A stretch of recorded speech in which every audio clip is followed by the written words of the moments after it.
3 months ago, next week, I had a stroke. And I've been on a healing journey in that stroke. I went to the emergency room, was put in a bed, and I could not walk. My right leg from hip down to toe was unable to move. I moved from a bed to a wheelchair, from a wheelchair to rehab. And in rehab, I was told by my physical therapist, "You're going to walk," which seemed impossible. The first time I wiggled toes and moved a towel on the floor was amazing. But I believed in those therapists that I would walk.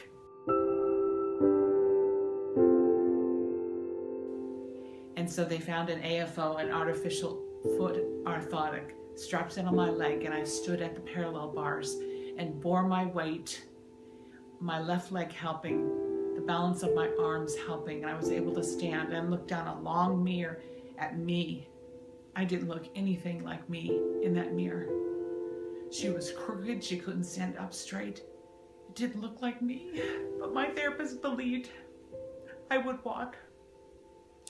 And after exercise, and this right leg being able to move, the ankle being able to move and step, I began to then move down a hallway from the gym with a walker. The walker was odd. It was this metal thing that I was surrounded in, but it gave me balance, gave me something to hold on to. And there was a person with a gait belt, my therapist, beside me as I walked. And there was someone behind me with the wheelchair in case I fell back. And I would step forward with the walker and I'd step, walker, step. Someone beside me going, "Pick up that leg, pick up that leg, pick up that leg, you can do it." The first 100 steps was a miracle. We celebrated 100 steps. And then finally I was walking down that hall and back to the gym. And that was amazing. An AFO was fitted for my right leg, and I began to wear that every time I went to the gym. I had to wear it because it gave strength to that right leg. I was just learning to walk. And so then I walked and exercised and became strong. Learned to do stairs because I had to do stairs to get inside my house. And then came going home. And that was really scary, to go home.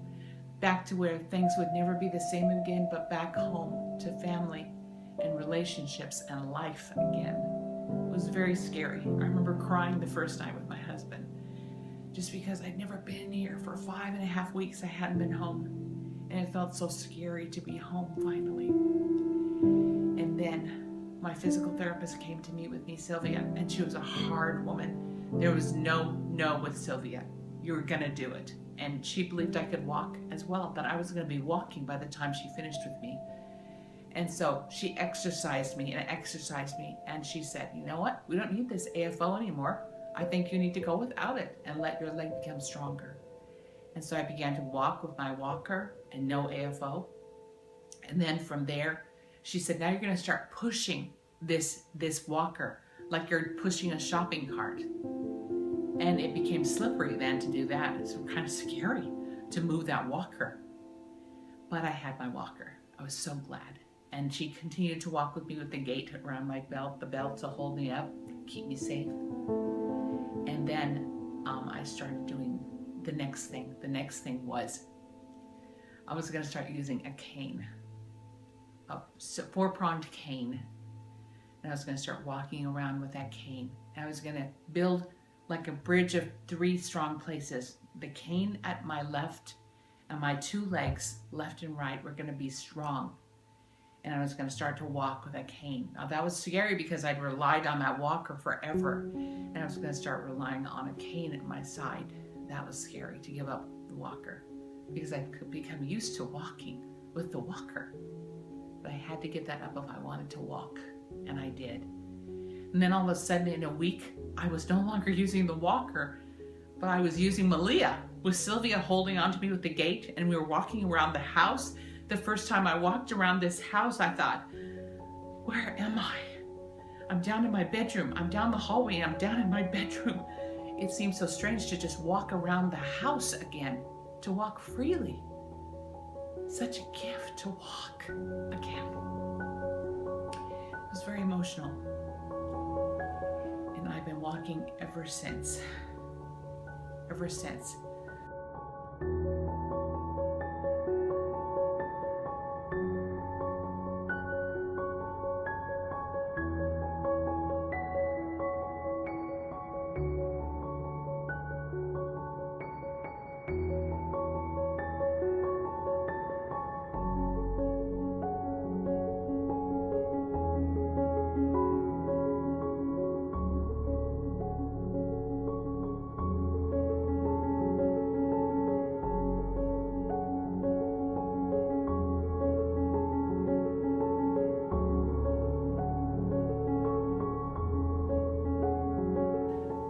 My last time walking with Sylvia, my physical therapist, we walked outside.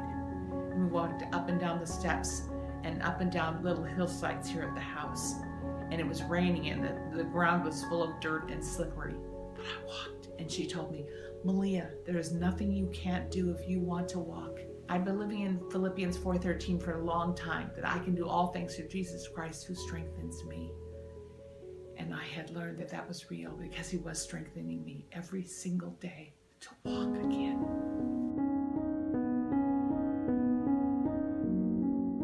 So I am wondering if the healing journey I've been on is anything like the healing journey you've been on in No Longer Bound. Such a gift to walk. And Fawn, during the time that you need people walking with you, they were there during No Longer Bound. And at the time I couldn't be there fully for you because I was in rehab, my friend Allison, your friend Allison, came alongside and prayed for you as well. I think God had that in mind all along, that you'd be prayed for by two women of God who loved you and knew where you were walking. So we've been praying for you and caring for you in this way. And I believe you can do all things through Jesus Christ who strengthens you too. He will do it. He will continue to work the work in Fawn and bring the story home where she is healed and whole and at peace with her story. It will take time. I was in No Longer Bound for 13 weeks like you. And for a year, it's interesting that it's been a year since I was in No Longer Bound for that 13 weeks. But I had no idea that this story of healing was coming to my life. And I think so much of what happened in No Longer Bound prepared me to walk in this healing, to be brave enough to know I could do it. I could be healed through Jesus. He would be a strength I didn't have. He would help me to say yes when I wanted to say no, when I wanted to stop, when I wanted to become lazy, like I saw people becoming lazy in therapy, because it was just hard work. Healing is hard work sometimes, but God is in it every step of the way because he already knew this story. We were going to have a story of healing in our lives, and he was going to be there in the story. He was never going to leave us, ever. That's who he is. He's an awesome God, and he will not let you go. You're his, Fawn, and he is forever yours. So God bless you as you continue to walk. Now that it's all over, just stay upright, stay balanced. Take whoever you need to go with you in the healing process. Don't be afraid. Don't be afraid to ask someone to be there, and someday when it's just hard and difficult and painful, say, come alongside me. I need you today. Don't be ashamed ever of asking someone to come alongside. Ever. We need each other, and that's how we can do it, by letting people come alongside of us and holding the gate belt so we can walk.